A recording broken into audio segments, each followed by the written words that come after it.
on basically the reality of the world and how elimination of raga, dvesha and moha is the only option we have to get rid of all the suffering in this world. So with this special occasion, in this special occasion, all the meritorious deeds we might have done, we might have created during the sansaric journey may agglomerate together, creating the perfect environment for the understanding of Dhamma with the accumulation of 4 Sotapatti Anga, which are Kalyanamitta Sampattiya, Saddharma Shravana, Dhammadassi Patipada, and also the Dhammadassi Patipada and also the other one, including all the 4 Sotapatti Anga. So with that, let us wish that all the meritorious power which we have generated throughout this sansaric journey may agglomerate together, creating the perfect environment for the Dhamma, understanding of Dhamma. With this blessing, recite Sadhukara 3 times. Sadhu, sadhu, sadhu. Sadhu, sadhu, sadhu. And also, let us remind ourselves that in this sansaric journey, we might have done a lot of unethical deeds, especially towards Buddha, Dhamma, and Sangha. We might have created a lot of negative energy towards the worldly beings as well because of these unethical, unwholesome deeds. So let us take this moment to acknowledge our faults, acknowledge our wrongdoings, and let us determine that we are not going to do those kinds of things again, and let us promise in front of living Supreme Buddhas that we are not going to do those kinds of unethical, unwholesome deeds again. With this understanding, recite Sadhukara. Sadhu, sadhu, sadhu. Sadhu, sadhu. So today also we have got a different set of questions.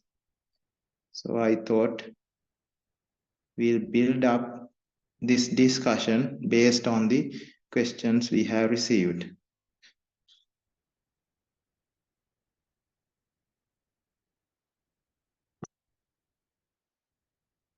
I hope everybody can see. Screen can be seen, Thero.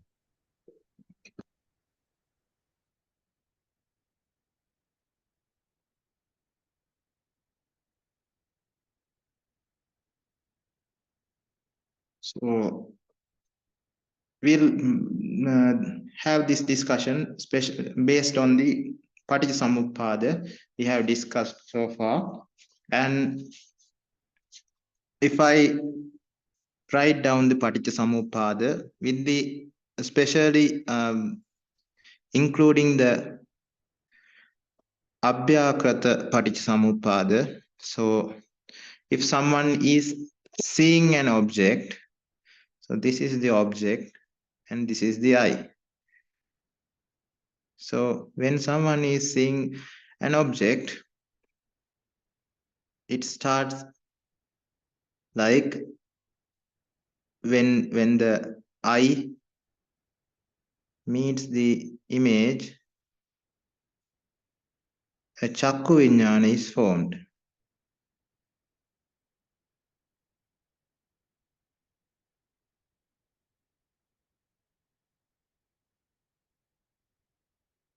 So chakku viññāna, then there's nama. And the sixth ayatana means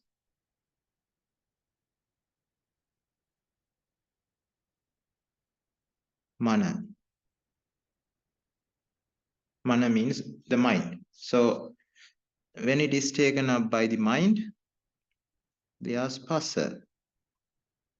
Then vedana. Then there's no tanha or upadana, and there's bhava, and this is called the process of seeing. Or we can call it, this bhava also can be named as state of being, seeing state of being. And then a jati. Sight is the jati. So a person who is seeing is emanated at this point.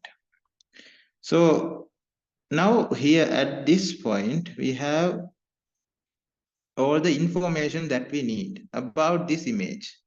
So it has taken into the mind. So when this creates the chakku vijnana, you have a mental copy of this image in your mind.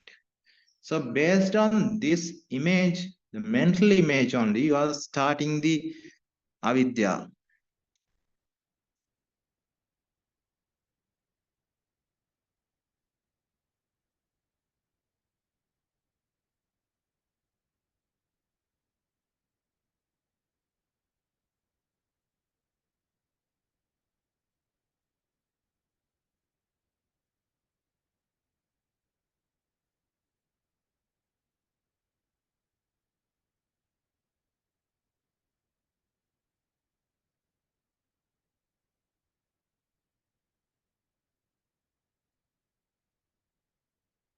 So here, again a jati is formed. Now this jati is not the jati we explained before. This is just seeing. Up until this point, there's no raga, dvesha, or moha. But after starting this another cycle, starting with avidya, creates everything to be embedded with raga, dvesha, moha. So here at this point, where it ends up in sight, we can see in arihats as well. So here arihats won't create the second cycle, but you can see both in normal people, but in arihats you can only see the first one, not the second one. So that's the difference between the normal person and an arihat. So how does this avidya starts?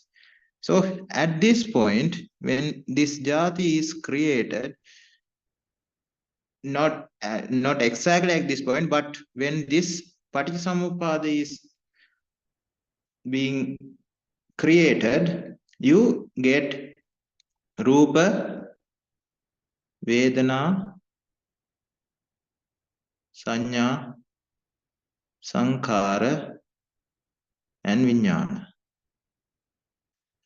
So based on this is called Panchaskandha. Or we call it 5 aggregates. So in this second cycle, what happens? Avidya and Tanha, they act on the Panchaskandha, creating it a Pancha Upadana Skandha.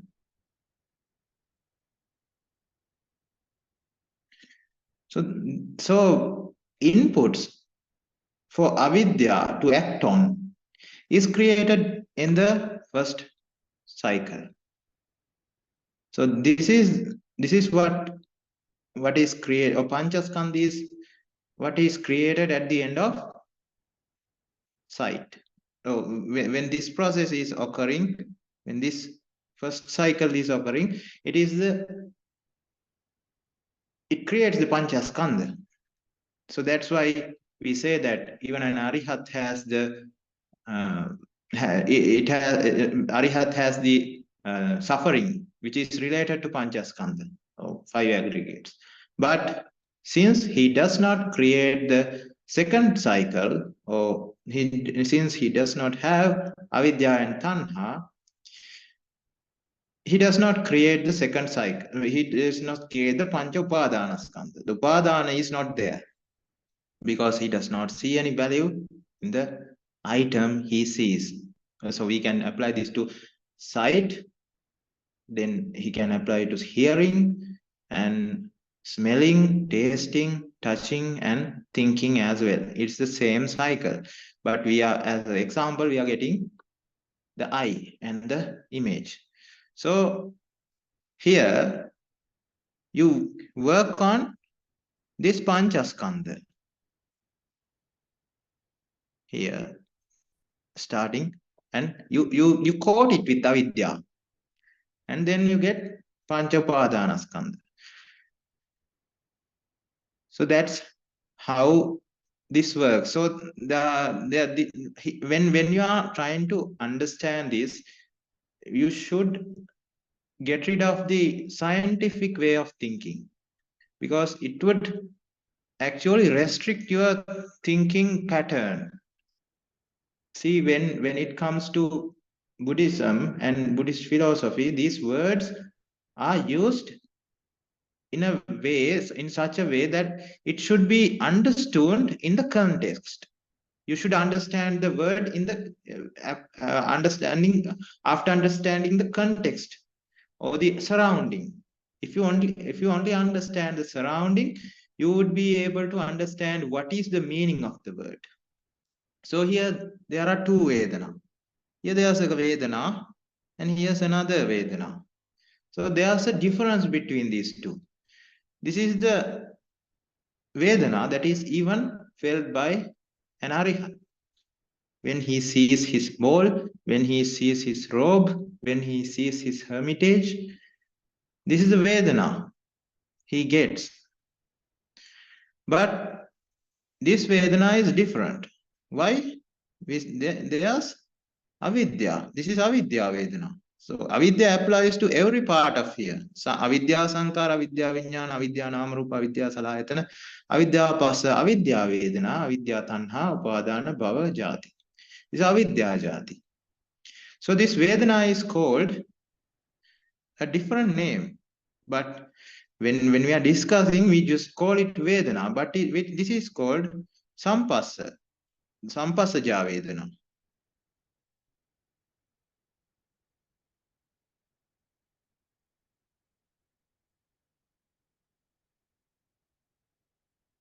And this is called Sampassa. Why? You know what Sang means? Sang is Raga Dvesha Moha.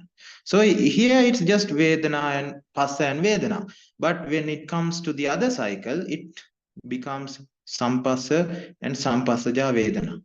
See, though we do not use it in practice, when there are other, when you compare it with other sutras, you can identify that this Vedana, there are instances that it is said that there are two Vedana.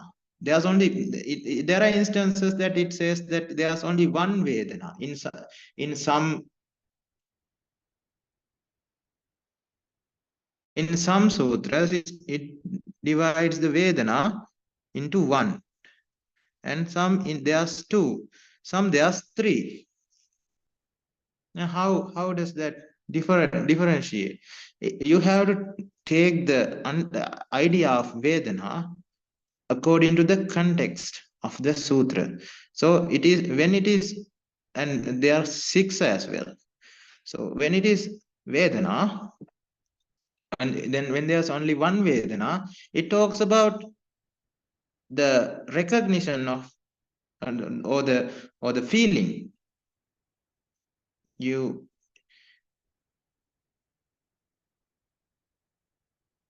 We are referring to the idea of feeling. Feeling is when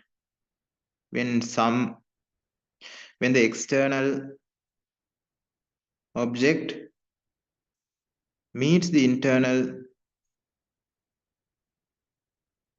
object, or for example, image and I. When these two meet, what you get is Vedana. So this is an example. But you can understand it's the feeling. So when there's two Vedana, it's Vedana and Sampassaja Vedana.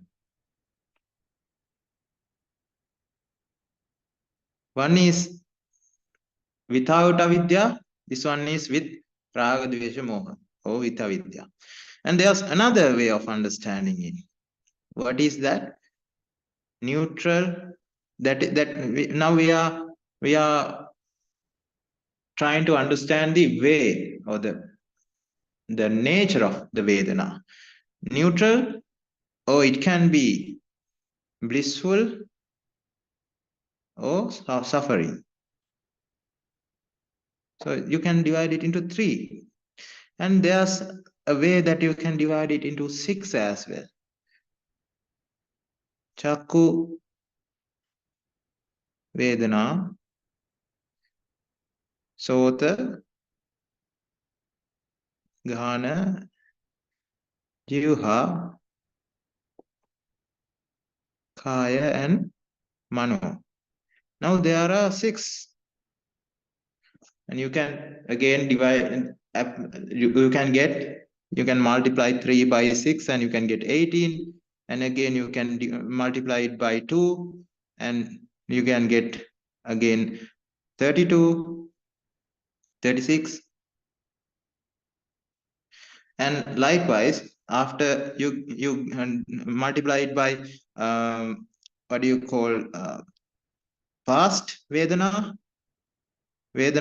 in the future, and present Vedana. So you get 108 Vedana. So there are different ways of understanding this, but you have to apply it according to the idea of the sutra. Otherwise, you would not be able to understand what is what. So this is the way which is explained in science. So in science, you create frames. So you don't think beyond the frame. You categorize, you try to stick onto the frame, and you try to apply what you understand into the frame and check whether it tallies, or it gives the answer you wanted. So that is how you try to solve something when it comes to the scientific method. But this method is very different. So it has so much space, so much freedom for you to work on. So same sutra can be understood by different Indriya Nanatta, or different people with different organ patterns. That means Shraddha, Virya, Sati, Samadhi, Panya patterns. So based on their different Indriya patterns, they can understand the same sutra in different ways. But sometimes those are all correct. So it's something like that. So sutra is something like that. So if somebody, sutra is actually the simple meaning is something like an equation. So if we get an equation, a mathematical equation, and x into y equals z or something. So if we apply any number to x and any number to y, since we know what needs to be done, we get an answer for z. So it's something like 2 into 1 is 2, 2 into 2 is 4. Both are correct. Not that this is the only correct answer. You can even get this, and this is also correct. So likewise, these sutras actually does not have a fixed meaning, but it should always should not exceed the rules, basic rules of reality.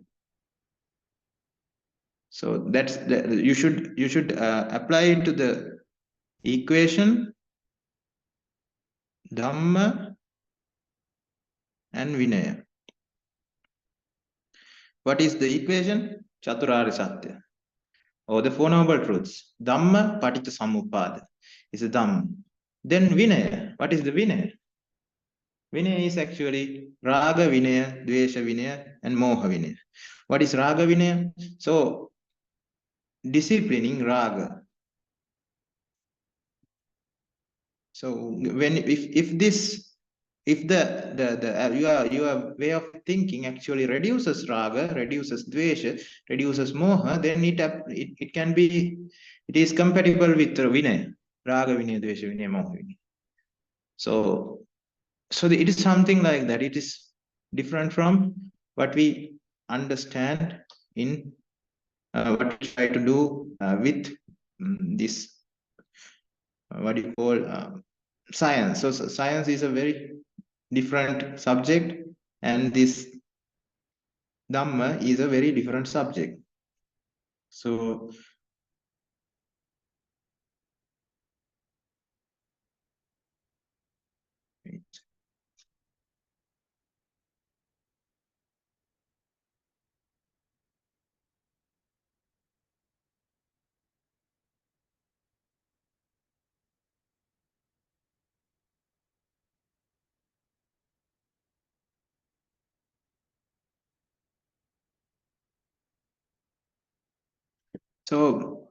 when we understand the Paticca chakra, so we understood that there are two Paticca chakra.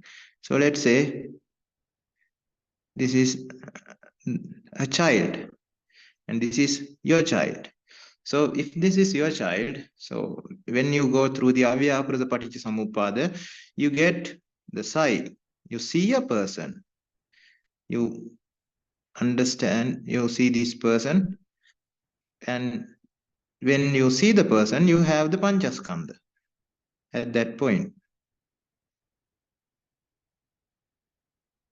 You have the Rupa and Vedana, Sanya, Sankhara, Vijnana. And all of these components are there when this cycle is happening. So based on this, what happens? You get the idea, this is my child. So idea that my, mine, and the idea of owning. And what are these? Everything is equal. It is a result of avidya. So when this happens, at the next end, the jati, which when it starts with avidya, at the end you get jati. And this jati, you have this rupa plus attachment, vedana plus attachment.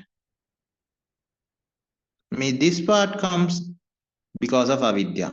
So sanya, sankhara, vijnana, and also there's attachment. And this jati, we called it raga jati. So this jati should be eliminated. This is what we should eliminate. There's a question that, so where was this Panchaskandha? There's Vedana here and Passa here. And where's if these things cannot be separated, everything comes together. Why Vedana is alone here? Why Sanya and Sankara? If I write down it clearly, here's Avidya, Sankara, Vijnana, Namarupa, Salayatana, Phassa, Vedana, Tanha, Upadana, Bhava, and Jati, and ends up in Jara Marana. So here's Vedana, and here's Vijnana. So if you cannot separate the Panchaskandha and they happen at the same point, why Vedana is alone here, isolated, and why Vijnana is isolated here was a question. So another fundamental thing that you should understand when it comes to understanding Dhamma is that this is the basic stuff. This is Anicca, Dukkha and Anatta, and Nibbana. This is everything about Buddhism.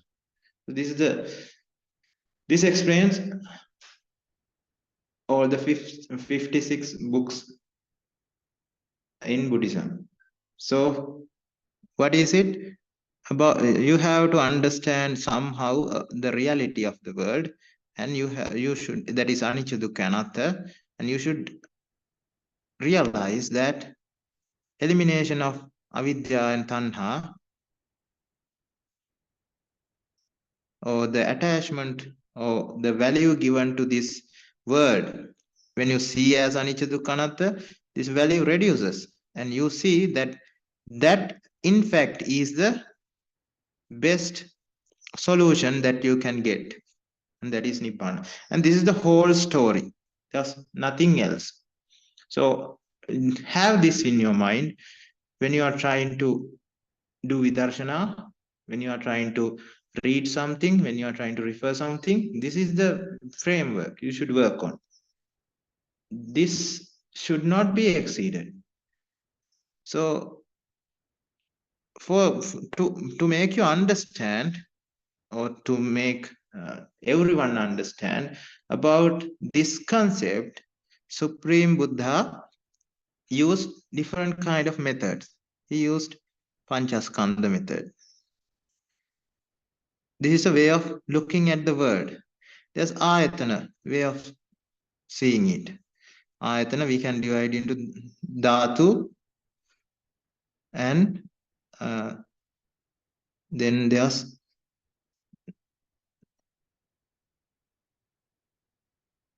dhatu, and there's Paticca Samuppada.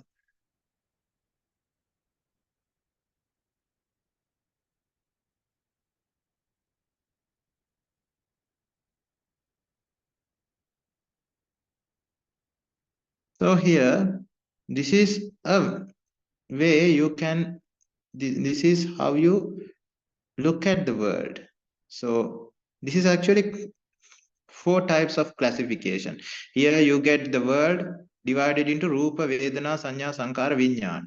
Here you get the world divided into eye, image, ear, sound, and then there's the nose and smell, tongue and taste, body and feeling, mind and thoughts. So that is the way of ayatana, and this is another way of doing it. Apo, tejo, ayo, patavi, akasa, vijnana. That is another way of explaining it, and this is another explanation, Paticca.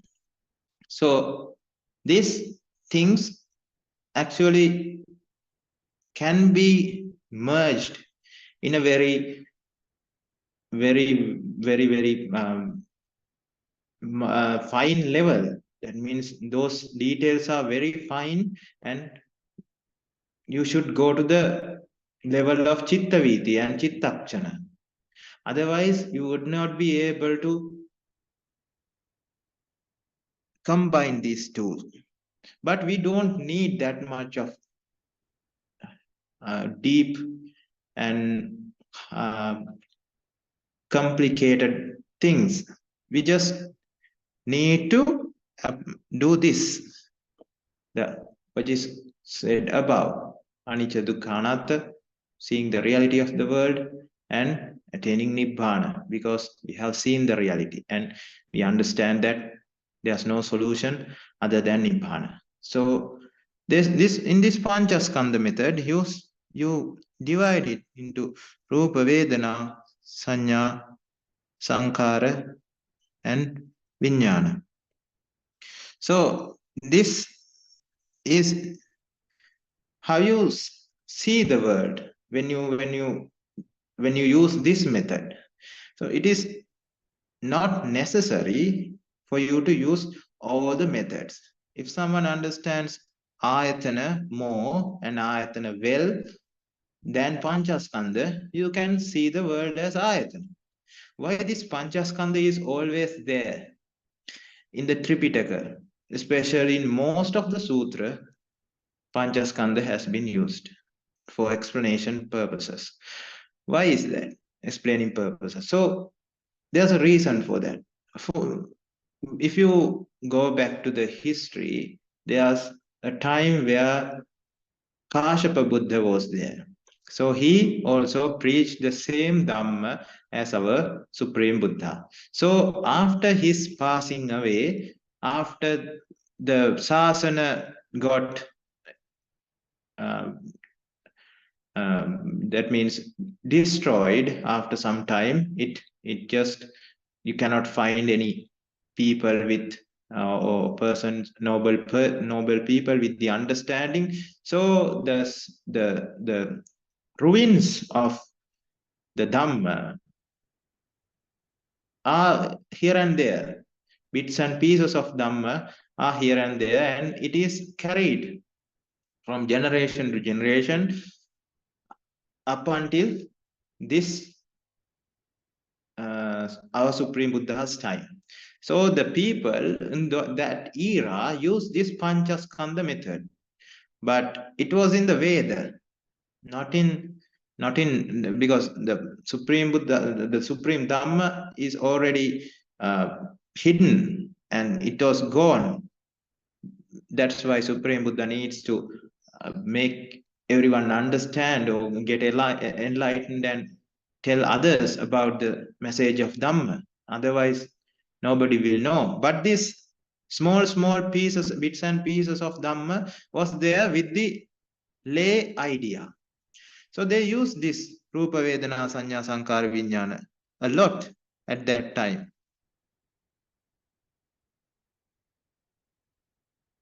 And there's a thing called Visativida Sakkaya Ditti. So in the Visativida Sakkaya Ditti, there's 20 visions, 20 ways of seeing. And this vision is to find out, the quest is to find out where the soul is. So the idea is that where is the soul? So some said the soul is in the Rupa. Some said Vedana, Sanya, Sankhara, Vijnana. Some said soul is, some said Rupa is the soul. Some said soul is the Rupa. So it goes both ways. Some said it is the Rupa is the soul, and others said no, soul is the Rupa. Others said Rupa is included in the soul, and others said soul is included in the Rupa. So likewise, there are 4 for each, and that 4 into 5 is 20. So you have this vision. So this Rupa, Vedana, Sanya, Sankhara, Vijnana classification was there even before Supreme Buddha explained this Supreme Dhamma. So it was very easy to use the classification, the popular classification, to explain this Dhamma about the Anicca Dukkha Anatta nature. So what Supreme Buddha did was, he get the Rupa and he asked his disciples to see whether there is anything Nicca Sukha Atta in this Rupa, or Vedana, or Sanya, or Sankara, or Vijnana. And they understood very well that there's nothing of Nicca Sukha Atta nature in Rupa, Vedana, Sanya, Sankara, or Vijnana. So because of that, they understood that everything is Anicca, Dukkha, and Anatta. So if somebody understands that everything is Anicca, Dukkha, and Anatta, then that is called Sotapanna path follower. So after being a Sotapanna path follower, you would understand that Nibbana is the only solution, and you will become Sotapanna. And that was a very that was a very efficient way of explaining, because it was the popular way of classifying the world that was used at that era. So we also can use that, but we can use the Ayatana, Dhatu, and also Paticca Samuppada. So in the Paticca Samuppada, this is another way of looking at the world. So we try to understand how the world was created using the Paticca Samuppada.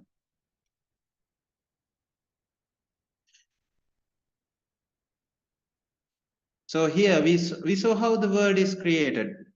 So when this is when the we saw how the Panchaskandha was created here, and we saw how the Panchupadana Skandha was created here. We can apply it at this level here, but we can apply it to the small details as well. But it is very hard to understand, because it goes to very fine details and very complex ideas which are not even understood or comprehended by our minds. So can you see the image? There is a blank canvas at the moment. But I can see the image.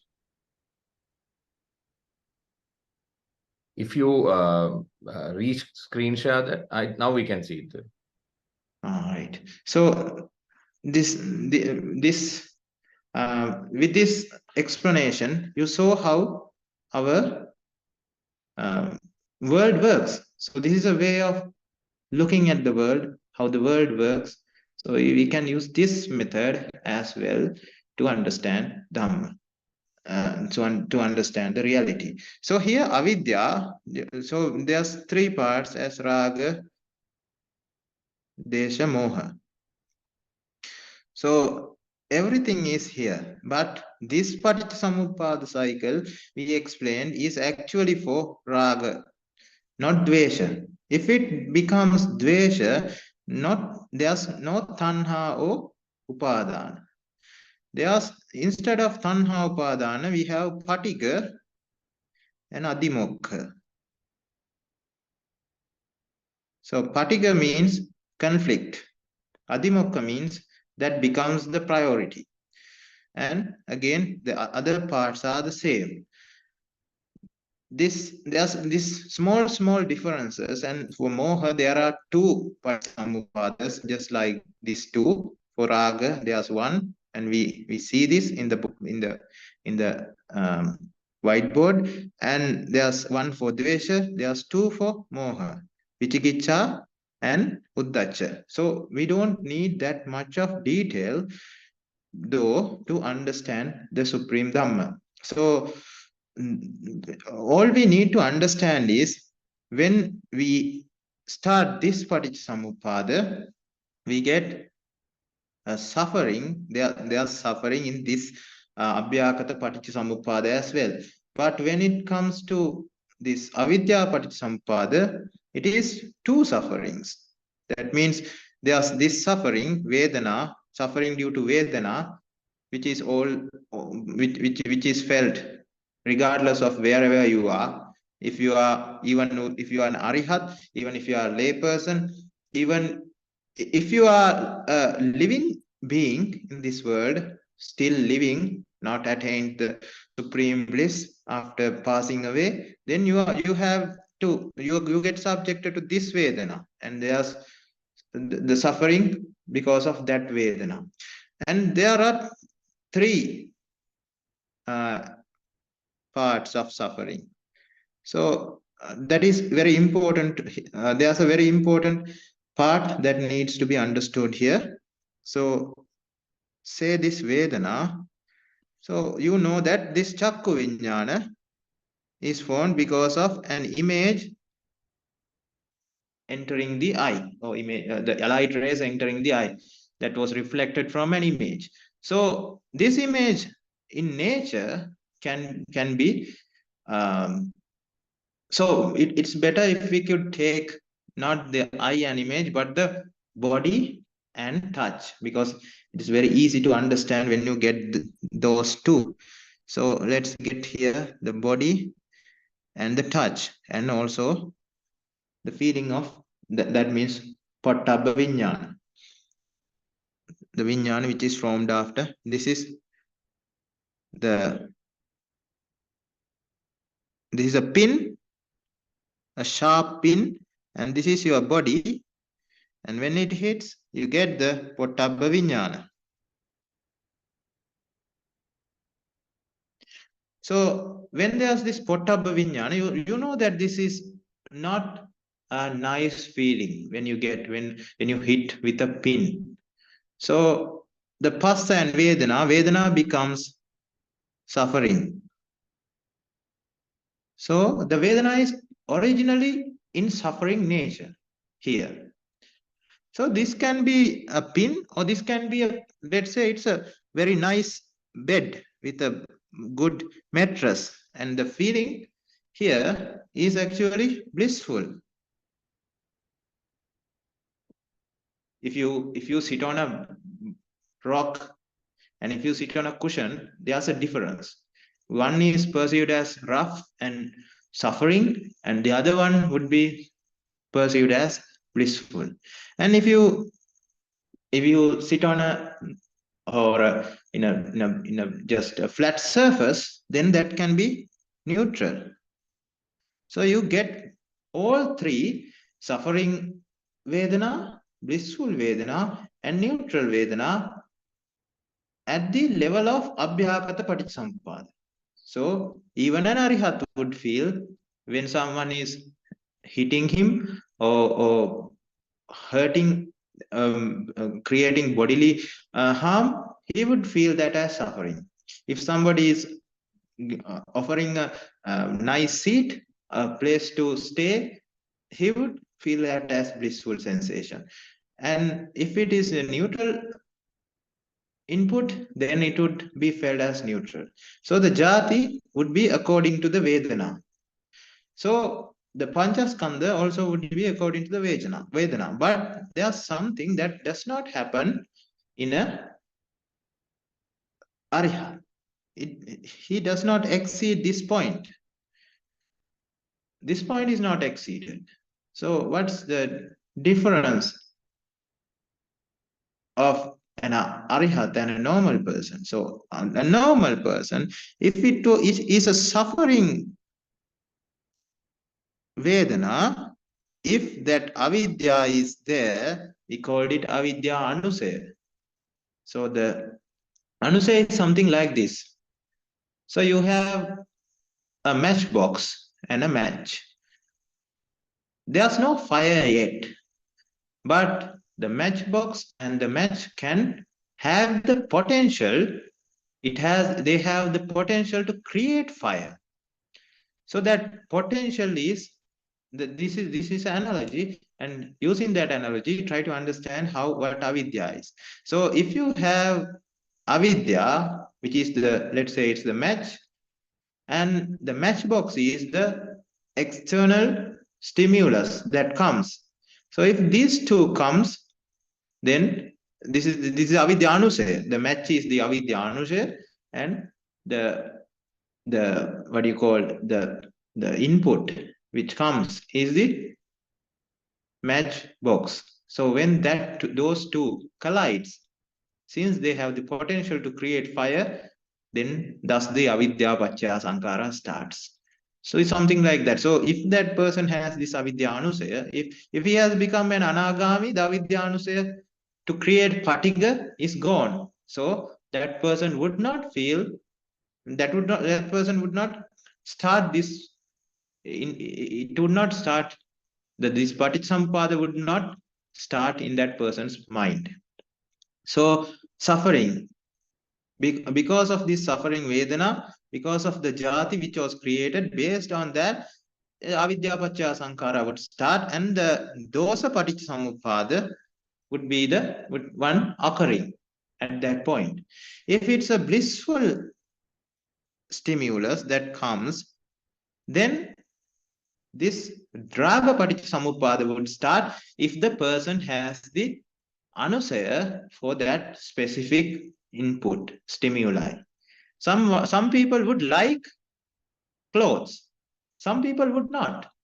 So the neutral or the bliss, always the blissful nature does not create avidya paccaya sankhara.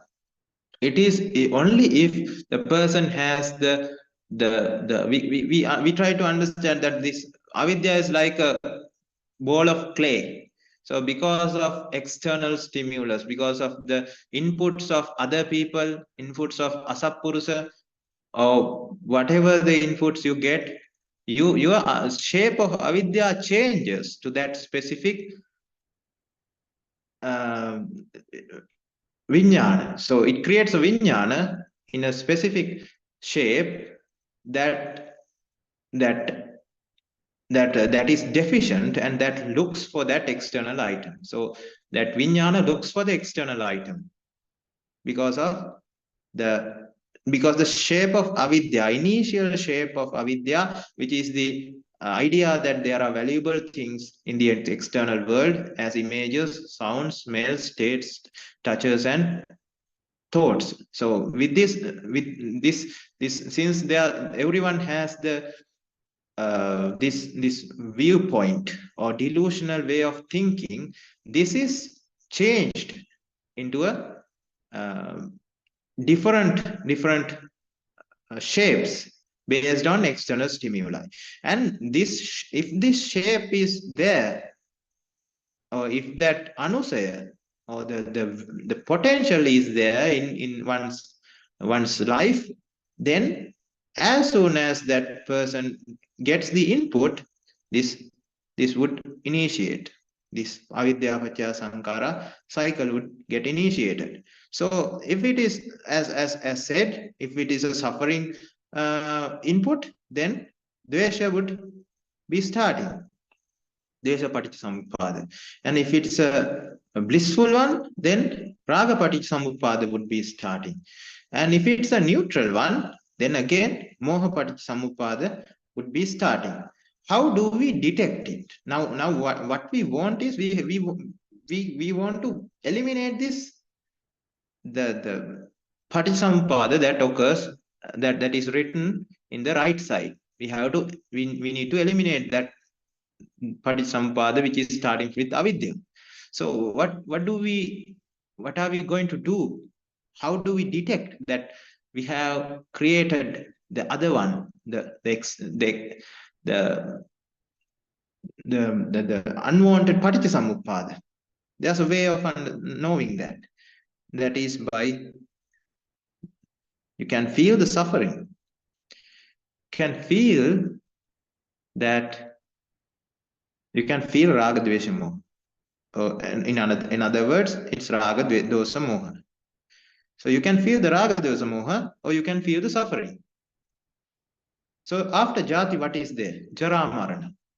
After jara marana, soka parideva dukkha domana supayasa upayasa sambhavanti. That's how it ends. So sorrow, lamentation, and physical suffering, mental suffering, despair.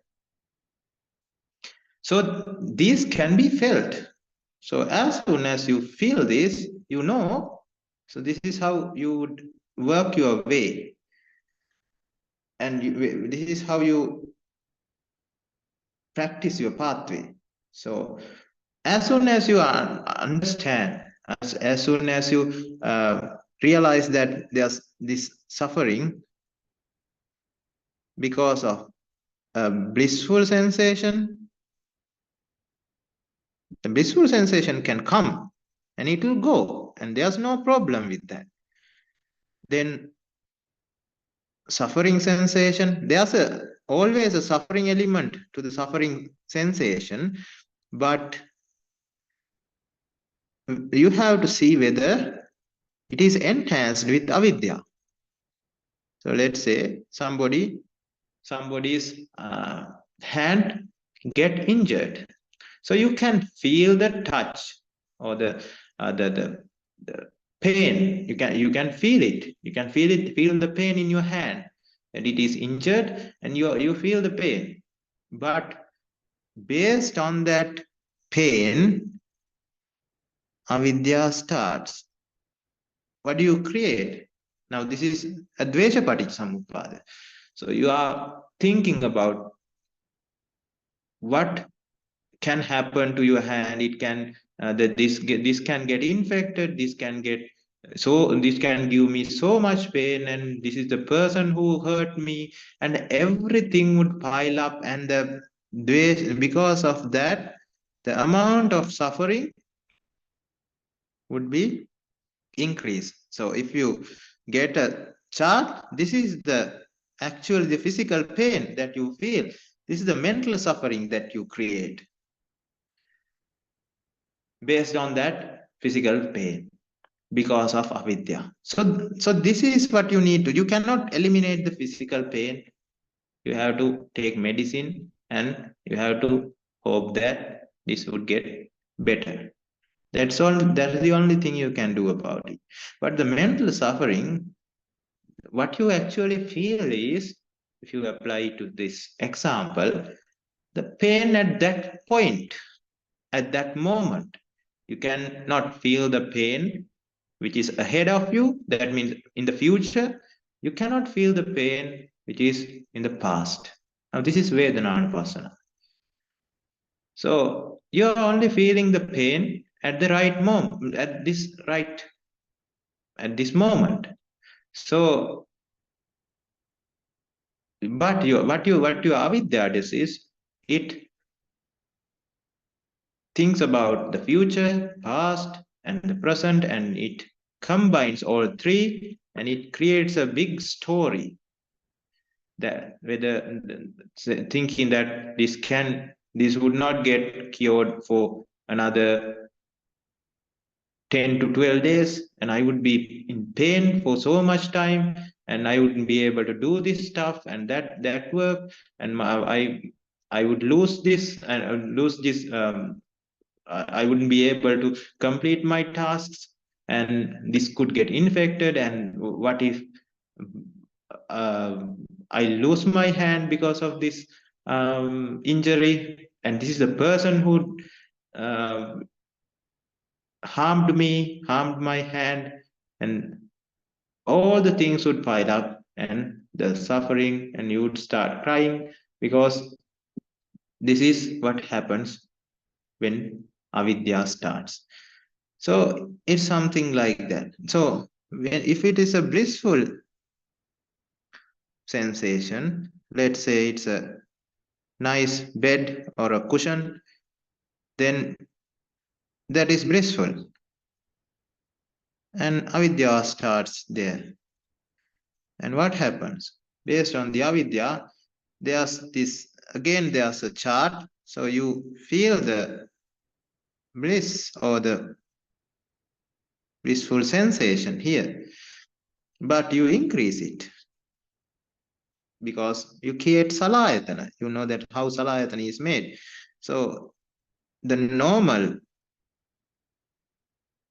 nature of the mattress is increased because you get a minus or deficient ayatana system or a deficient organ system.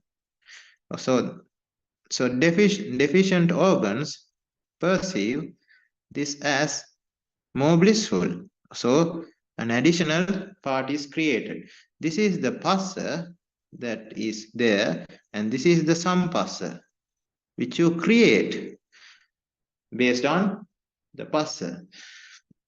So sampassaja vedana. Passa, this is vedana.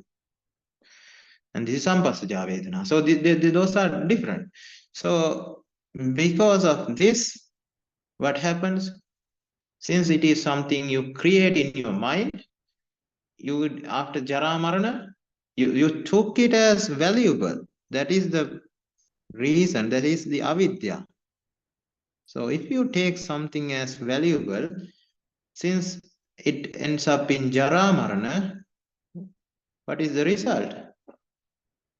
Appiyehi sampayogo dukkho. This is appiya. This is the things you don't like. But it comes, even though you don't like. You don't like to get rid of the valuable stuff. But the jara marana comes. When the jara marana comes, since you lose valuable things, what happens? So parideva dukkha domana supayasa sambhavanti. Again, that would be the result. And that would create vexation. That would create fear. You would want this mattress to be yours. You would want to buy it. You would want to own it. You would want to protect it. You would not like the decaying and death of it, or viparinama nature of it. You would not like the anicca nature of it. You cannot control it according to your expectations. It can be stolen. It can something can happen to it. It can just decay. So because of that, you have fear, and all the problems of suffering comes along with it. So find the baseline. You have to watch at the baseline whether your suffering level of suffering is increasing. So as soon as an input comes, if it is increasing, it can be due to raga, it can be due to dvesha, it can be due to moha. So if it is increased, you have to go to the root cause and eliminate the root cause so that you come to your normal level. And this normal level, so it's something like this.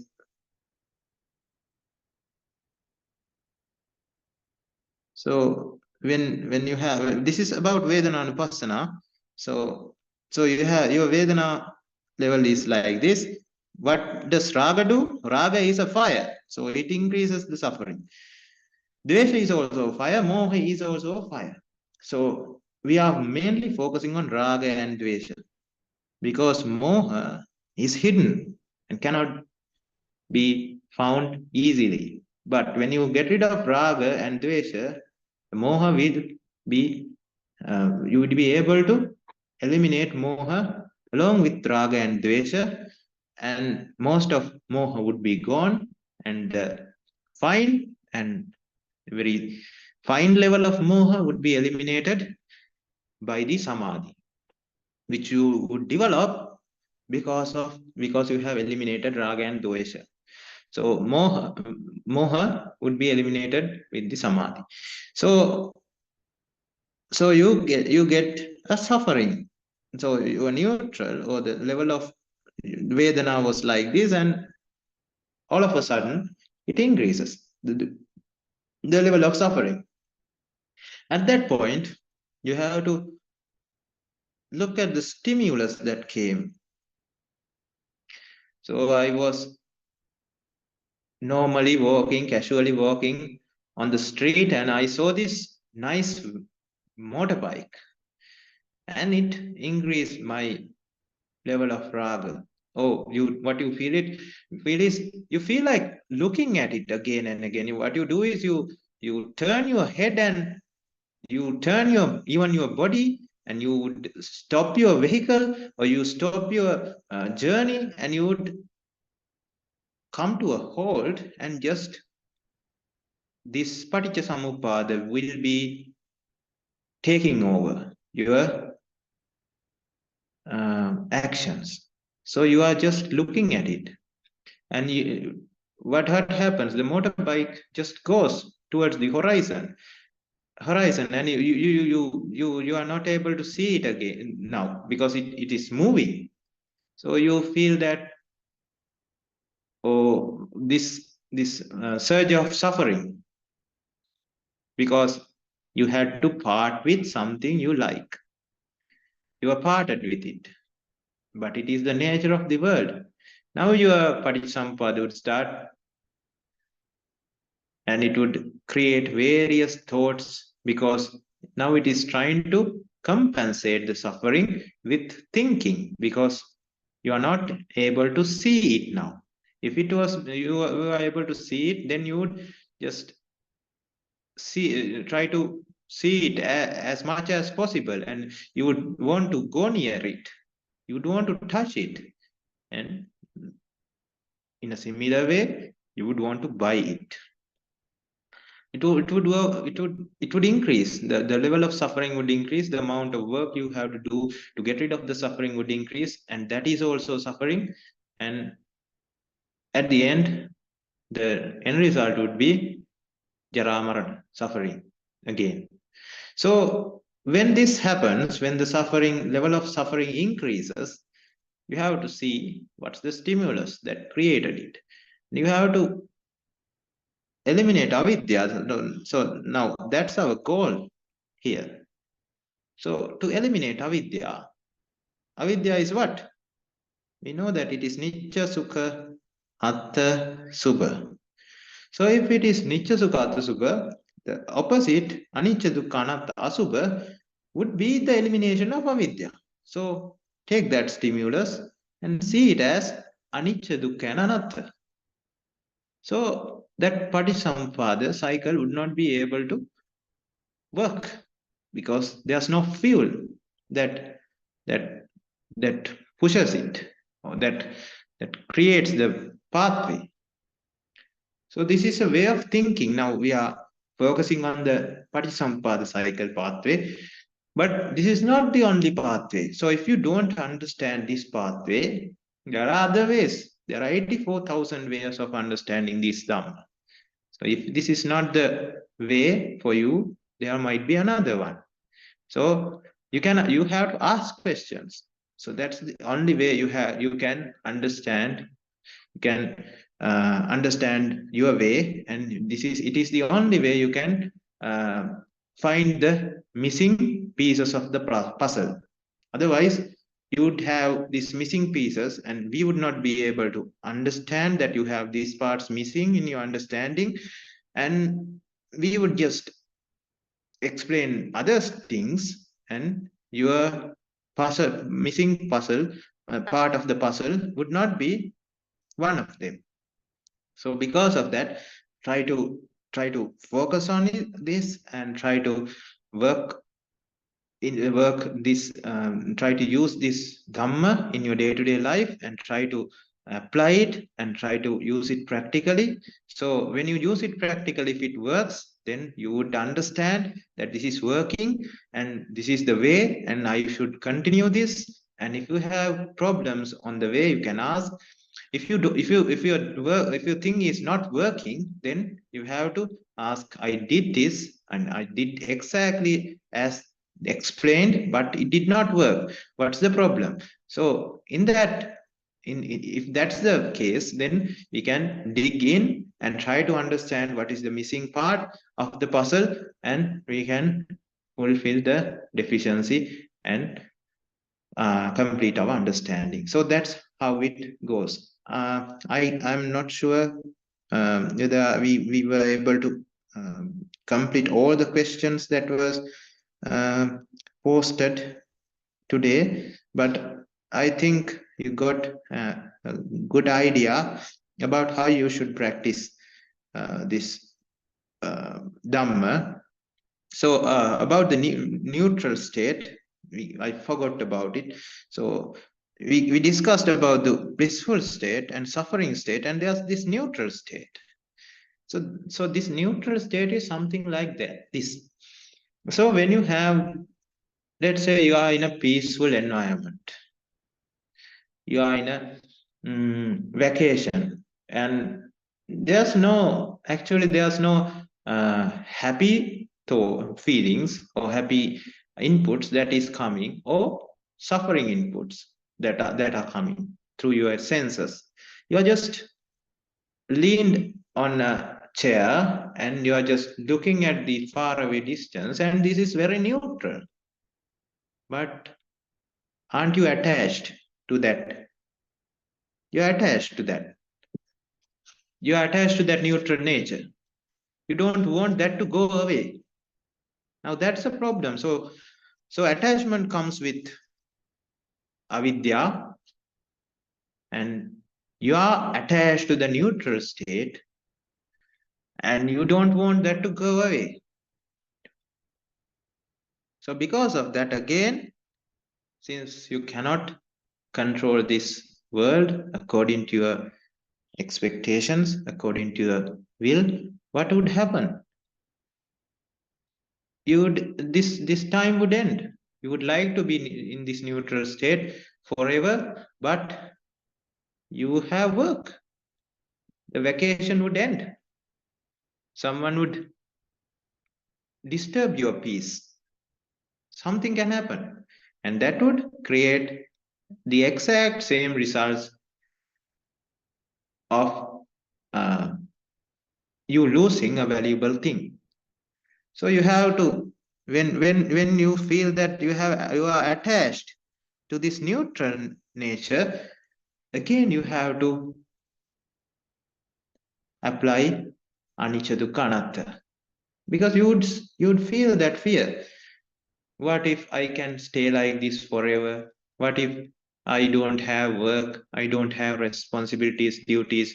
I would be so happy in this what do you call in this environment, the nature, looking at this horizon, how the sun sets, and it is so blissful, and you are now attached. They are not actually giving you that kind of a blissful feeling. Now we are focusing on the neutral feeling here, so it can give you a blissful feeling because of your avidya. So avidya makes it blissful, but it is actually a neutral environment. So try to see that there's a hidden suffering. So you start to feel fear. You start to feel the fear of losing that neutral sensation. So it's a suffering. So you would be able to understand. You would be able to understand the suffering because it can be detected. So as soon as you detect it, you find the root cause, which is the avidya, and you identify that I am attached to this neutral state. There's attachment. So that is why it is very easy if you focus on the attachment, because attachment is everywhere, always there, whether it's blissful, whether it's suffering, whether it's neutral. You without problem you understand how there's attachment in the blissful sensation. Now you understand how attachment is there in the neutral sensation. How does the attachment works in the suffering sensation? If you are attached to something, when the opposite comes, that is felt as suffering. I'm not referring to the suffering element that is also experienced by arihats. Not that. But based on that, so if you go, when the pin hits you, pin punches your leg or foot, you feel a suffering sensation, and that's a physical sensation. But since the Arihat doesn't care what comes through his five senses, he does not care whether it's a very blissful one or whether it's a very suffering one. He knows the reality of the world, that he cannot have anything according to his expectations. Because of that, he would be okay. He would just accept what he gets. He would try to get rid of the suffering, but he would not get this the idea of avidya, that the other things or the blissful things are valuable. The things that give the blissful sensation are valuable. When that is there, the opposite, when the opposite comes, it's always suffering, and this suffering element is created by avidya. Now we are focusing on that suffering which is created by avidya, or we can call it sampassaja vedana. So when the sampassaja vedana is here, is created, that is also because of attachment, because you are attached to the opposite of what you are experiencing now. So if you focus on the attachment, then you would be you can easily understand where the problem is. So when you understand where the problem is, you have to think, what is there, what is important, what is valuable. Is there anything valuable? Is there anything important to get attached to? You have to see whether there's anything valuable to get attached to, and that would emphasize, that would highlight the anicca, dukkha, and anatta nature of the world, and that itself would apply brakes to the avidya paccaya sankhara cycle. So that's how it works. And another very important thing that you need to understand, this is like a pillar. So let's say this is avidya, and this is made of metal. So you have sandpapers.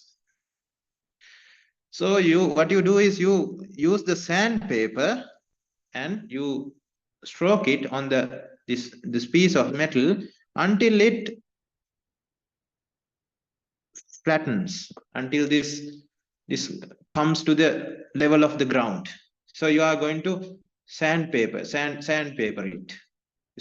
it all the way down to the bottom, until all the avidya is gone. So this is an analogy. So we use this to understand how you practice Dhamma. So you cannot identify the very small sufferings in your day-to-day life, but you can identify the big ones. The small ones, since they are small, since your samadhi is not that powerful, you cannot identify these things. You can identify, but you can identify the big ones.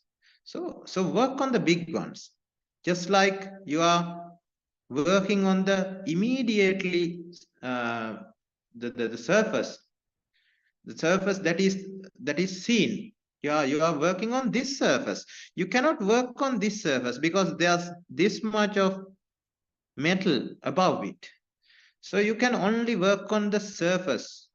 But if you work on this surface, it would come down, and you would eventually meet this layer as well. So, but at this layer, you cannot treat, or you cannot use the sandpaper on the layer below this one. You cannot use it on this one. But if you use it on this one, it would eventually come here, and you would be able to apply to this one as well, the lower one as well, and eventually all of it would be gone. So that's why it's called a path. It's a path. You have to walk. You cannot just walk here. You have to start from here. So if you walk here, then you would meet the nature that is there at that point, not here. So, but if you continue walking, you would get to here as well, and you would get to the end as well. So you cannot complete it in one go. If it is completed in a very fast way, in a very like in the story of Daruchirya Arihatun Wahanse. So he completed it in very small time, in like 10 seconds. But he also completed the whole pathway, but his speed was very high. So he completed it in seconds. Since our speed is very low, it's like a rabbit and a snail using the same path, in the same length. Not that our path is very long and his path was small. No, it's the same path, but his speed was high. So depending on our speed, we have to use this analogy and try to understand how we do it. So use this suffering, or you sense that you lost your peace in your mind. At that point, you would, if you practice this, it would not take a second to identify whether it's raga, dvesha, or moha, and it wouldn't take a second to identify the culprit. It wouldn't take a second to apply this anicca dukkha anatta, eliminating avidya, which started based on the culprit. You're not removing the culprit, or you are not removing the thing, the external object, not that, but you are eliminating avidya. So that is how this should be done. I hope I explained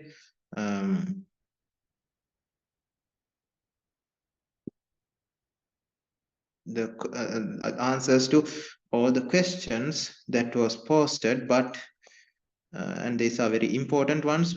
Let me go through the questions and see whether I have explained answers to all of those. And there's another question about how time, the concept of time applies when it comes to Supreme Buddha's teachings. So this concept of time is a different topic, and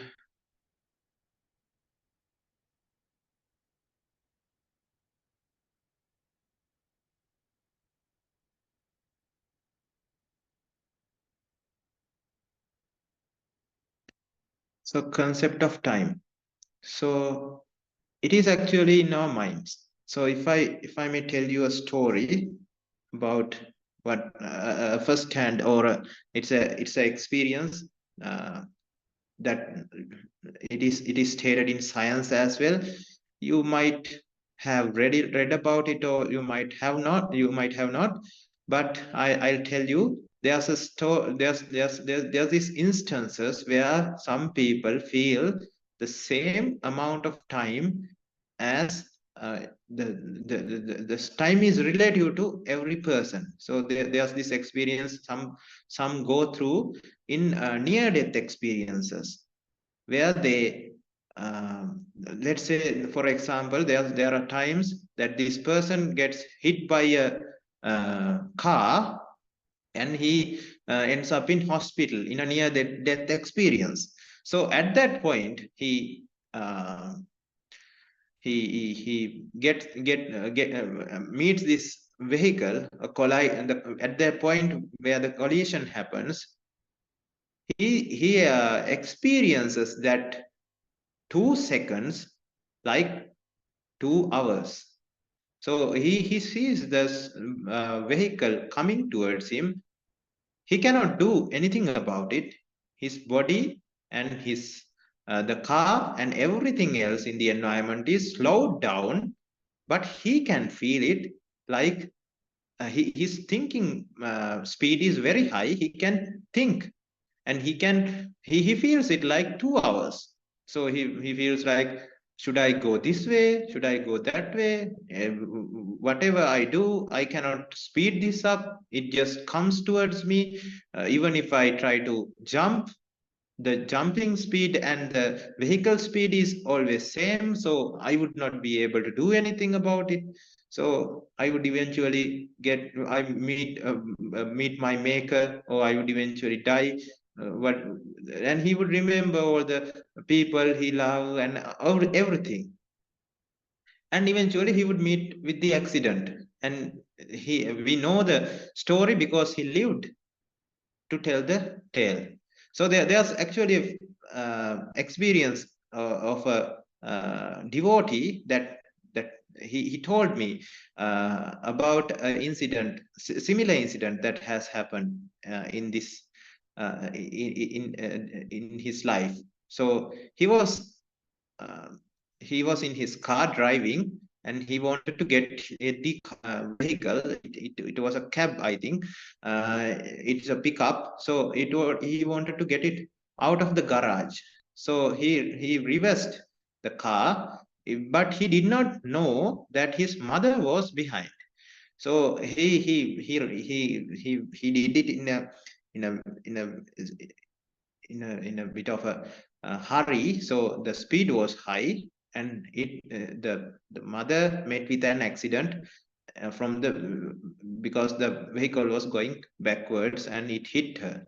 So he was flying because the impact was so high. She was flying and in the air, and her head hit on a wall. It was a rock, a wall, or a wall made of rock, and she fell down, and ultimately she was admitted to the hospital, and she also recovered without any problem. So she told her experience to his son, to her son. So she told she felt that time like a lifetime. That means a very big time.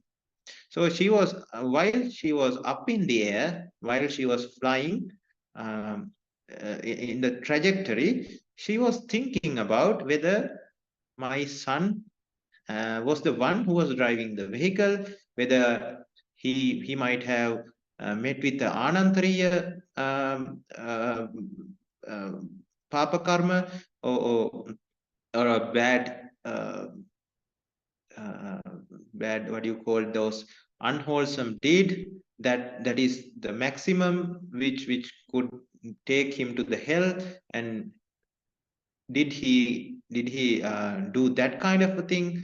I don't know what would happen to him. And she was thinking like that during the trajectory, during the time she was in the air. So this explains that time is actually relative to the person. So what is actually perceived as time? So if our mind received, that means if so we feel thoughts when our mind is the thoughts are received by our mind. So it's something like when our thoughts are received by our mind, there comes the manovinyana. And at that point, you know that all the mano rupa, mano vedana, mano sanya, mano sankara, and mano vinyana are created. So whole panchaskandha is created, and this person can feel. So at this point, if we get it into a time frame, this is the present, and this point, you feel this mindset. What if another mindset did not occur? This is what the last mindset. Do you perceive the time? No, time is not perceived. So if in another thought comes, to the mind, and this was created, and so now this is the present moment. This is past. This has become history. So another Panchaskandha is created. So if you compare it in this time, that means since it goes to the past, now the present is this, and in this, if you compare these two, you would feel the time. The time is actually the difference between these two. Otherwise, you would not be able to tell there's time. So it's a very easy concept to understand, and it is very and you would know that it from your experience, that if this is the consciousness you get here, and if this is the consciousness that you get just after it, and the difference, you can identify the difference, and this mind which identifies the difference would be the one that explains you, that gives the sense of time to you. So in some time, at some points, you feel that when you are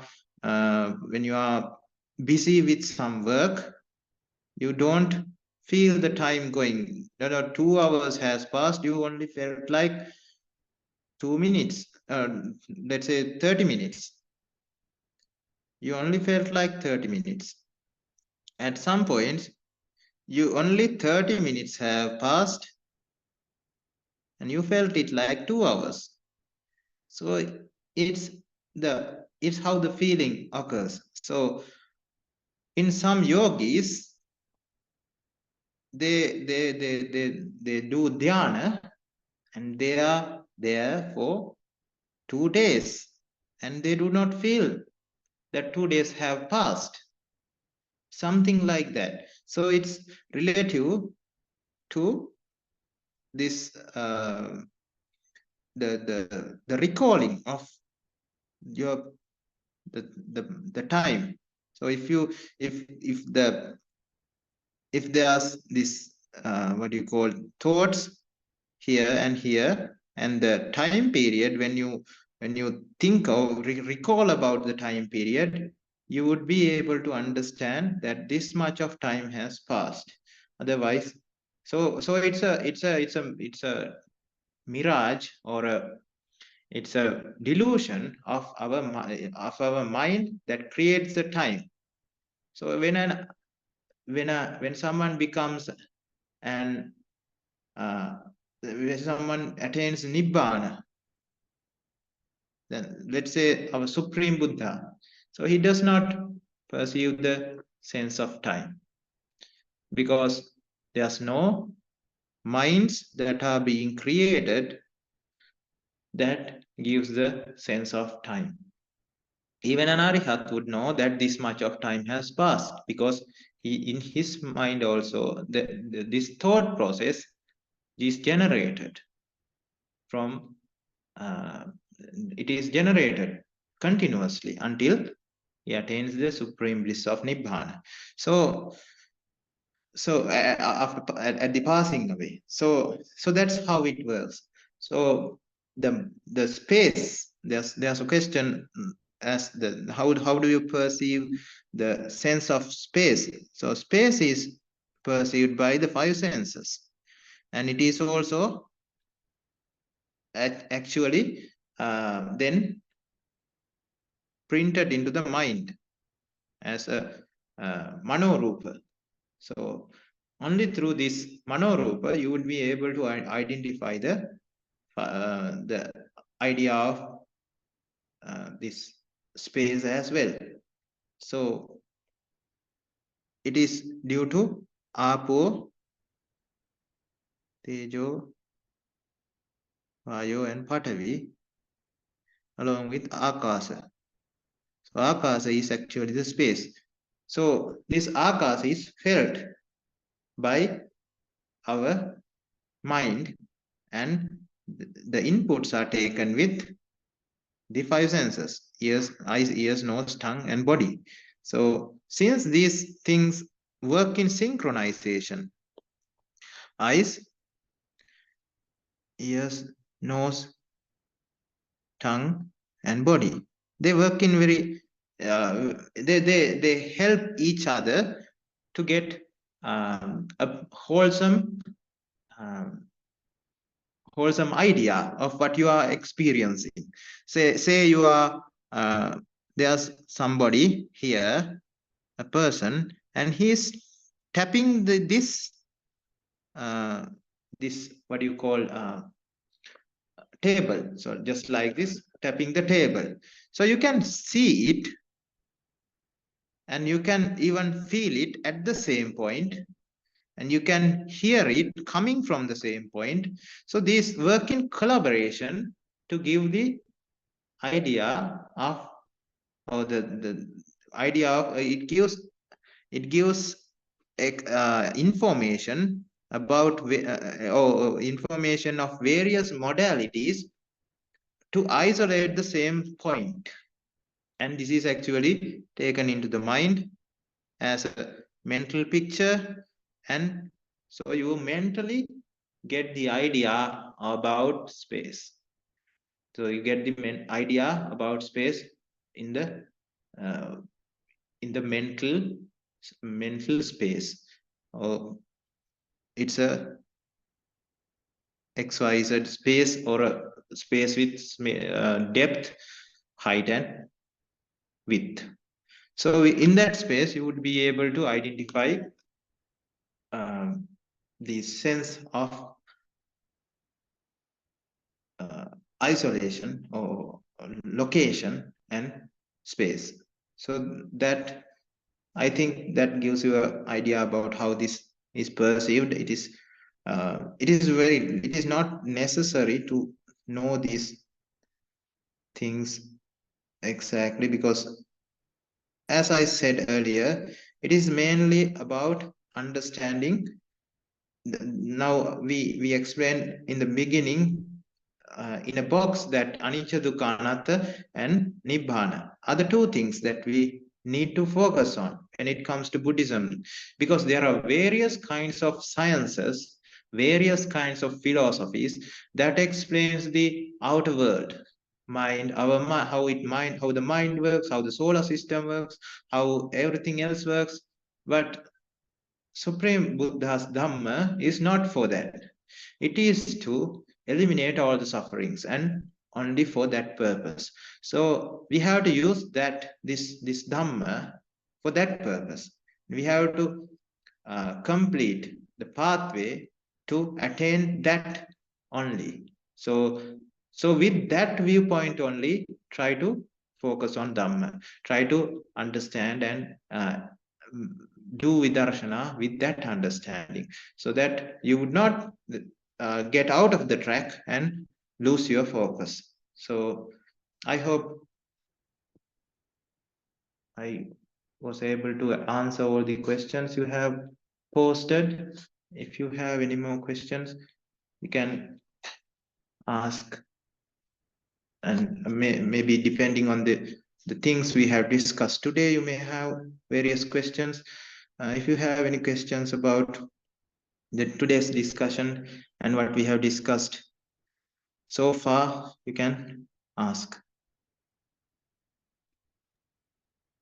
Thank you very much, Thero, for that explanation. And also, I think it would be a very important areas that was covered today in answering the questions that was posted by the patrons here. So as Thero said, it would help if you ask any questions, any gaps that was there, so that you may able to fill those in and make progress in your path. So we'll give a few minutes. If you have any questions, please form them. Either you can speak out or put them in the chat box. So we'll give you a few minutes.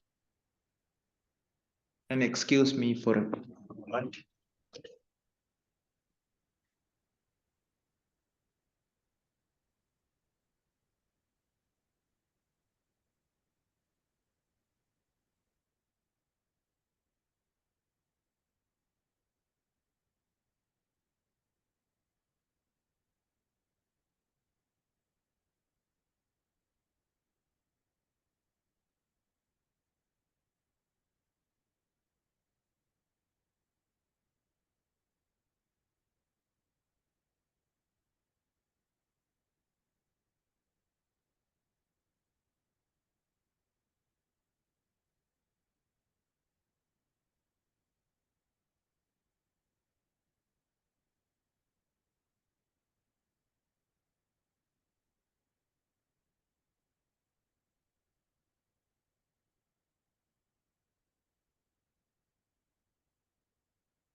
We have not received any questions so far. Would you want to take forward any other components since we have a little Yeah. time in Yeah, the... there's another question that I could not attend so far. So I was reading that. So it is something like this. So between Salayatana, Passa, can it be instantaneous or can it be over a period of time? Possible in both cases. So if I get the screen back.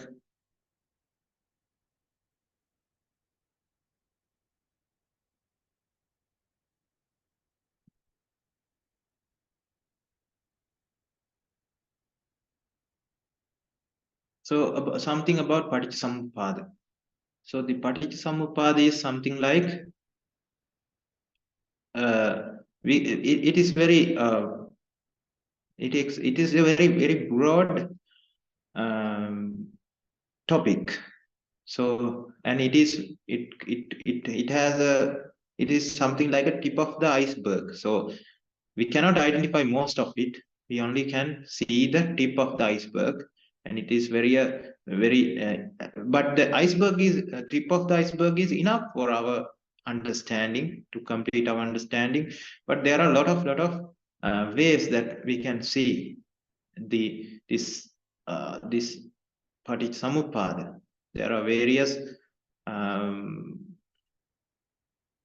ways or various components of if we change the way of seeing it, that means if you go to the Citta Vithi level, you can apply it there as well. Chittakshana level, you can apply it there as well. So if I give you a understanding about what we are talking, so Chittakshana, if you get 1 second, so there are about billions and millions of Chittakshana in that. So 17 Chittakshana creates a Citta Vithi, usually, but it can change. Usually 17 Chittakshana creates a Citta Vithi. You can apply it here at the Chittakshana level, the same words that we explain, avidya, sankara, vijnana, everything. Chittakshana, and we can apply to Citta Vithi level as well. So Citta Vithi level as well. And we can apply it to a certain, now this is the important part. This is what we use in our practice. We can apply it to a certain quality. So let's say someone has become a raga jati. Someone became a raga jati, and it can, let's say it lasted for 20 minutes, and this raga jati lasted for 20 minutes. It lasted for only 1 second. As soon as he saw the problem, he came to his senses, and he got rid of the raga jati. But for this person, it lasted for 20 minutes. So you can apply the same raga, this avidya cycle, avidya paticca, or whatever the paticca, to this 20 minutes, or even to this 1 second, or even to this Citta Vithi, Chittakshana or Citta Vithi. It can be applied. But since we don't understand this sophisticated stuff, we are focusing on this. So let's say Manusa Jati. Manusa Jati means the Jati as a person, human Jati. So let's say it lasted 100 years. So you can again put this same cycle for 100 years. For example, avidya, sankhara. There's a power cut. I think we would not be able to do this for much longer. So I would try to cover up some of the things with this that we tried to that we initiated. Since we have taken this question to answer, I'll try to finish it somehow. Vidya Sankara, Vijnana, Namarupa.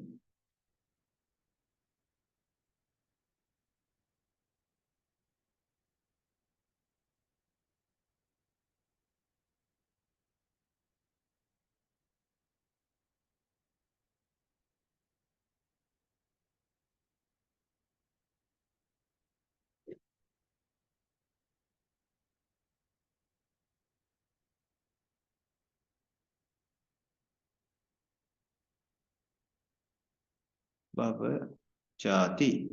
So here, if you apply to 100 years, the human Jati, because of the avidya that creates a human, then because since this mindset of a human was created with Sankara, human Vijnana or human mindset was created with avidya pacha Sankara, then the Nama Rupa is something like so through a process of Nama Rupa, you create the Salayatana, which are eyes, ears, nose, tongue, body, and mind. What are these? Human eyes, human ears, human, what do you call, human nose, tongue, body, and mind. So through a process of Nama Rupa, this Salayatana are created, which are human, because you started with human avidya, creating a human vijnana out of, because through Sankara, and the passa you would be experiencing, or the touch would be human, and the Vedana also would be human Vedana, or Vedana felt by human, and the Tanha also would be human. Upadana Bhava would be the process, would be the human process, and it would create a human Jati or a human. Now you applied it to 100 years, because this quality human, though it is a Viparina quality that is subjected to Viparinama right now as well.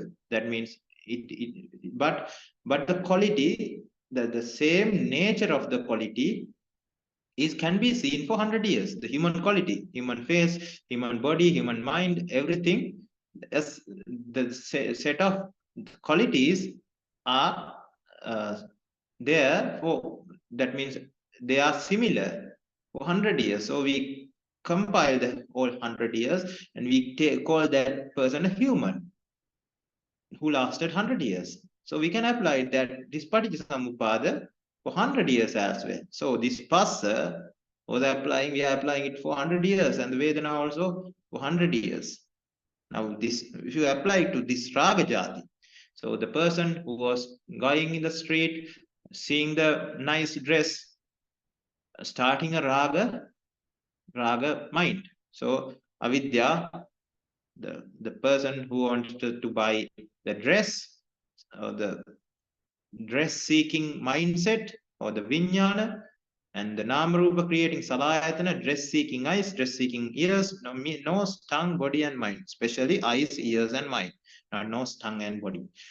And the passa also would be a dress seeking touch, and the Vedana would be also something like that. Tanha Bhava, and the Jati, the dress seeking Jati, or the Raga Jati is created, and that is, we can apply it to 20 minutes because it lasted for 20 minutes. If it lasted for 1 second, then we can apply it to 1 second. So it's something like that. You have plenty of room to play in this Paticca Samuppada. There are no barriers, there are no what do you call, categorizations and rules and regulations here. The only rule and regulation here is you have to apply it to equation, to the sutra, and Dhamma, and Vinaya. So when you apply it to those three, this explanation should not contradict. If it contradicts this, then it's not Buddha Desana, or It's not true Dhamma. It's something else. So I think that explains this the answer to this question as well. But if you have any problems or any parts that are unclear, you can ask.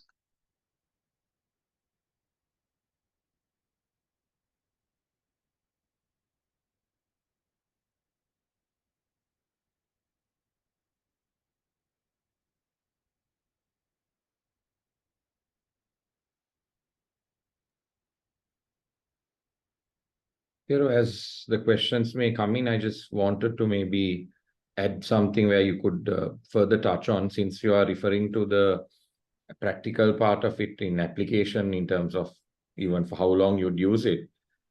You may apply your anicca dukkha anatta understanding until the situation subsides, right? Depending on your ability and how much focus you have, etc. That time may vary when you're applying in a practical sense. That be correct to say, Thero? Yes.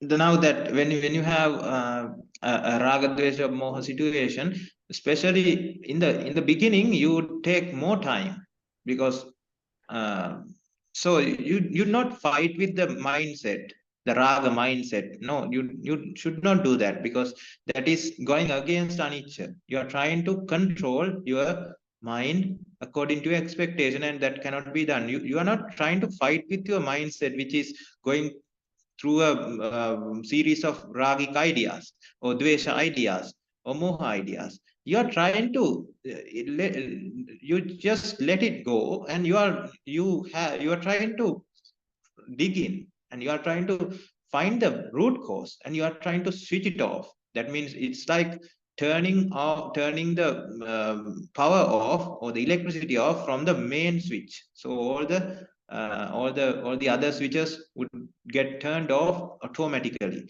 So that would be the way that you should approach. So if a raga mind starts, you should not try to fight with that mindset. You try to reason out why. What is the point? Is there actually good thing? So you are going in depth. You are going into the roots, and you are trying to reason out that there is no good reason to attach to this item, because it is anicca dukkha anatta, and there's nothing valuable to get attached to. So when you do that, that would destroy the whole foundation that this raga mind, dvesha mind, moha mind build upon. So when the foundation is gone, or when the roots are gone, that would fall. So you should not do the other way around. You should do this way, the way that I explained right now. And that would take some time, because initially you have not experienced the nature of anicca dukkha and anatta to a greater extent, to a powerful you don't have those feelings. Those feelings are not that powerful in your experience. Because of that, you have to initially use it for longer periods. Otherwise, the raga minds just comes back again and tries to shake your mindset, or shake your peace, go eliminate your peace, and go get you back to the raga mindset, which is always vexatious. So when that happens, you have to use it again.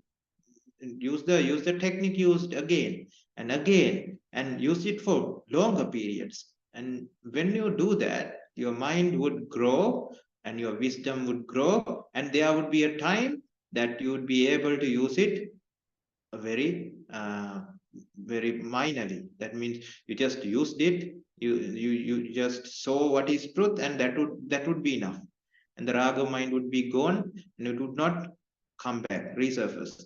It would be gone for the period of that means that episode would be cleared, or that you would get peace from that moment.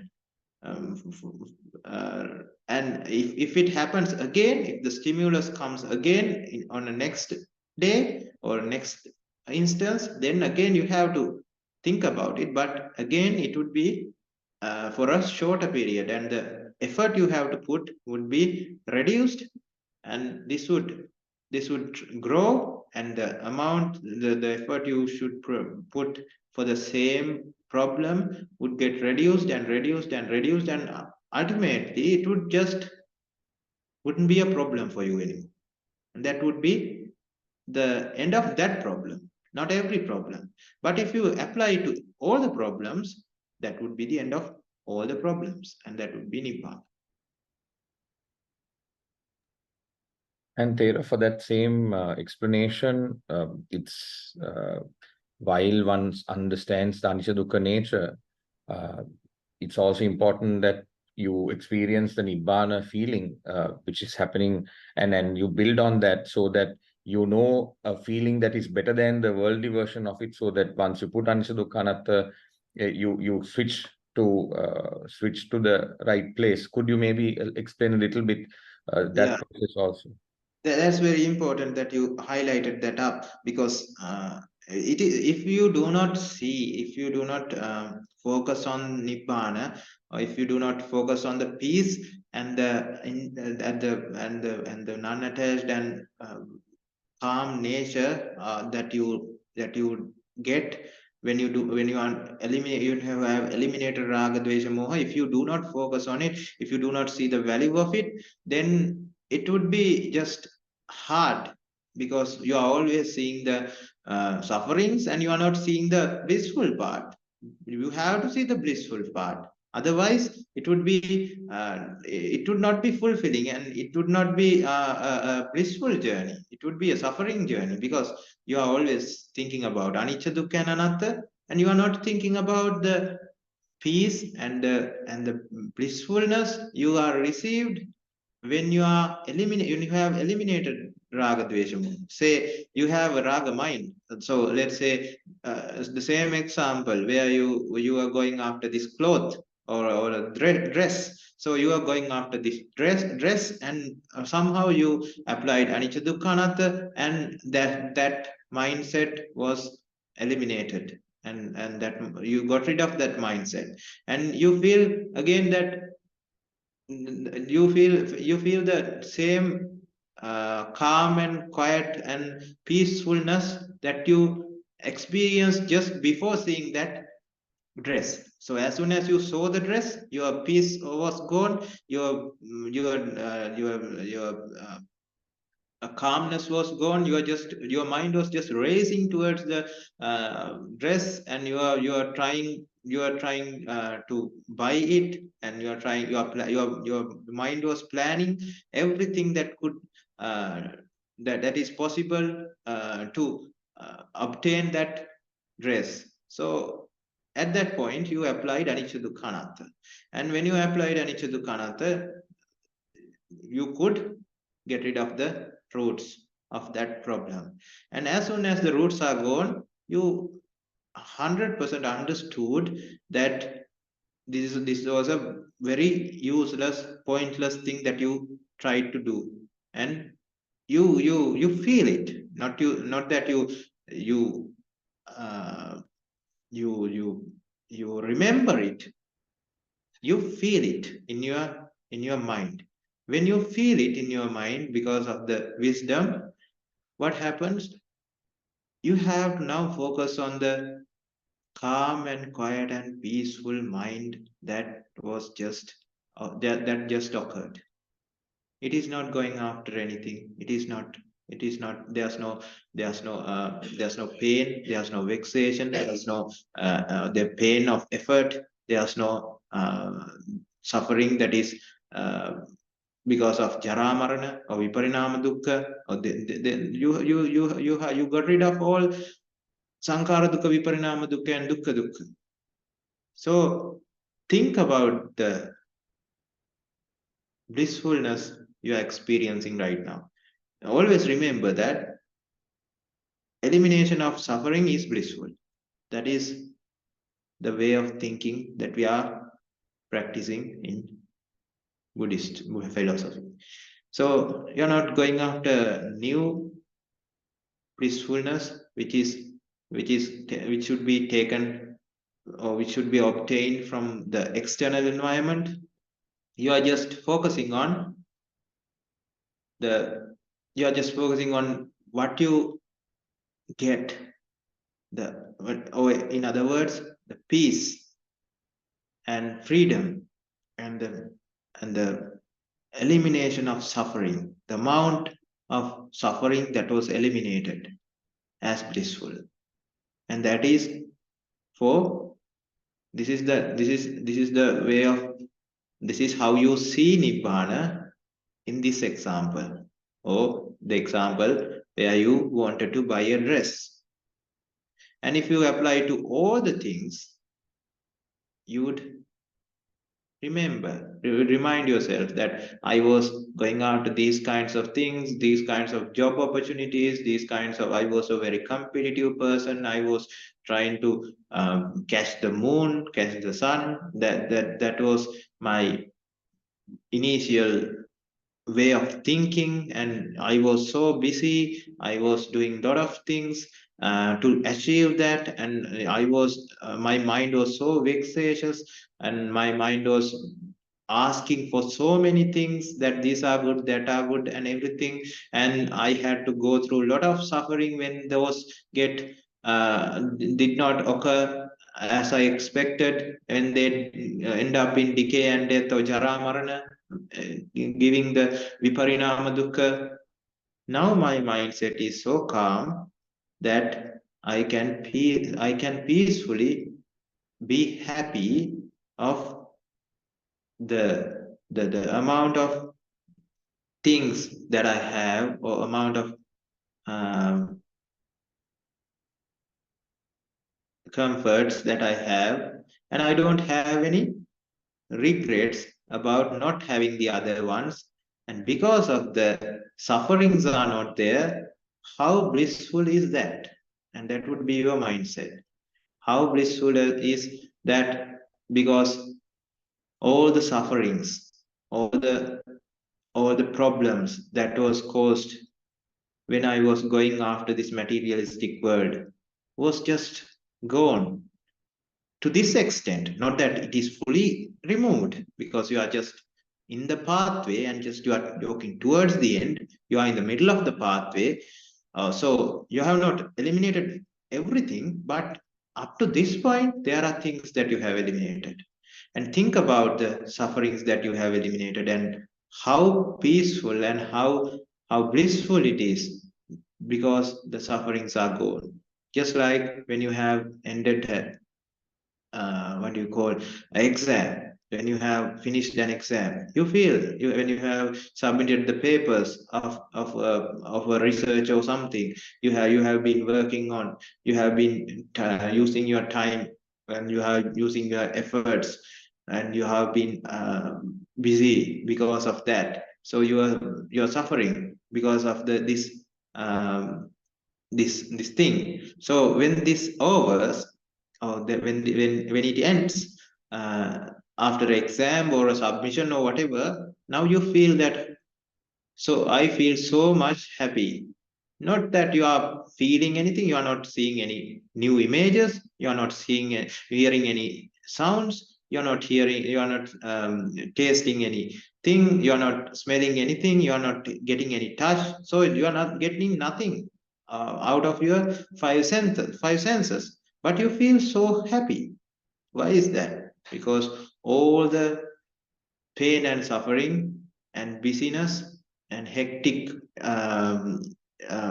schedule was all gone, and now you feel, because the amount of suffering was reduced, you feel happy, you feel blissful.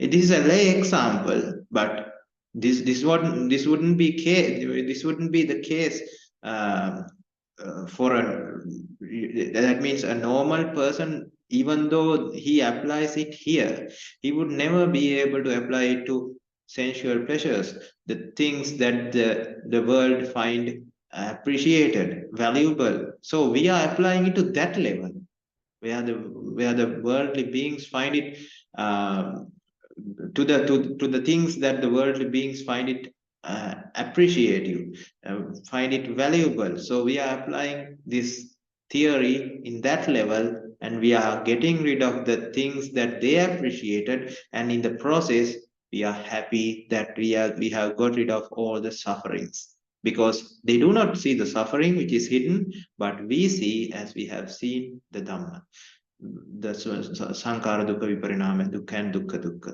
And thinking like this, always try to focus on the Nibbana part, Nibbana aspect as well. You see the sufferings and you see the bliss, because this is a blissful pathway. You should not get stressed. You should not feel unhappy, because it is not the way. If that is the case, because every step in this RA pathway is blissful.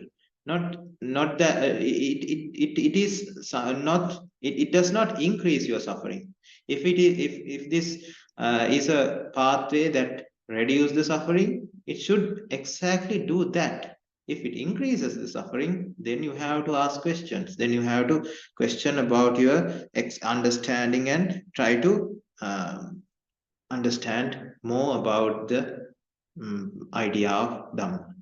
So I think that would be that would give a explanation, that would be the that would do give you an idea about what you should practice, especially in with regard to Nibbana. Thank you very much, Thero. I think we've passed about 2 hours, 10 minutes. Since we have also not received any further questions, I think we can complete today's session with a short Anumodana. So with most respect, I kindly invite Venerable Dhammadassi Thero to do the Anumodana for us today. Sadhu, sadhu, sadhu. So during today's discussion, we tried to understand the basic concepts of Dhamma and any problems we have in achieving the ultimate goal, which is Nibbana.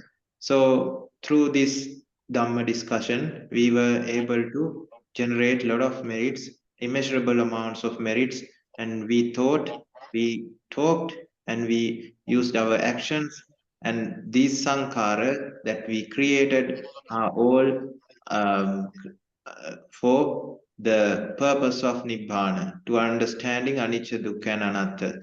As stated in Dakkhina Sutra, if somebody refreshes the memory, or if somebody tries to understand the nature of Anicca through wisdom, that is the highest amount of, that is the biggest meritorious deed that one can do. So we during today's discussion, since it was mainly focused on understanding Anicca, Dukkha, and Anatta, we might have created immeasurable amounts of merits. With those merits, all the barriers, obstacles, and hindrances that we have towards practicing this Nibbana pathway may get eliminated, and all the environment that is needed to understand and to open the eyes of wisdom may occur within everyone's lives.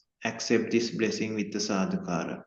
Sadhu, sadhu. Sadhu, sadhu. And we have created a lot of merits, and we would not be able to get this much of merits, or do these kinds of meritorious deeds, or we would not get this chance to understand the supreme Dhamma if we were alone, if we did not get any support from the worldly beings around us. So let us remind all of them in this special occasion, especially our parents, especially our deceased relations who helped us during the sansaric journey, especially the teachers and parents who helped us during the sansaric journey, especially the people who are around us, spouses, children, neighbors, relations, and everybody, and also the people who helped us create construct our houses and vehicles and everything. And also the people who are behind the scene, who are helping us to have these discussions via Zoom, people who created these platforms and created these temples, that is the only way we are able to understand this Dhamma. So let us remind all of them, and let us also remind the people who are hurted and harmed by our actions, especially because of our 10 unwholesome actions which we have done because of our pursuit towards the sensual pleasures. So let us remind all the people who were harmed and hurted and who were subjected to our injustice, and let us spread this meritorious power to them as well, and also the people and also the deities of 6 realms of gods and 20 planes of Brahman. Let us remind all the beings in this universe as well, and may they appreciate this Dhamma discussion, being part of it, and may they get delighted mindsets, getting immeasurable amounts of merits, and may they refrain from doing sins. May they replace those sins with meritorious deeds. May they lead happy lives, ultimately attaining the supreme bliss of Nibbana, understanding the reality of the world. Accept this with the sadhukara, transferring all the merits to them. Sadhu, sadhu, sadhu. This discussion with this blessing. Abhivadana Siddhissa Nichang Vaddhapachayino Chattaro Dhamma Vaddanti Ayuvanno Sukham Balang Ayurarogya Sampatti Sabda Sampatti Mevacha Ato Nibbana Sampatti Minate Samicchatu. Sadhu, sadhu, sadhu.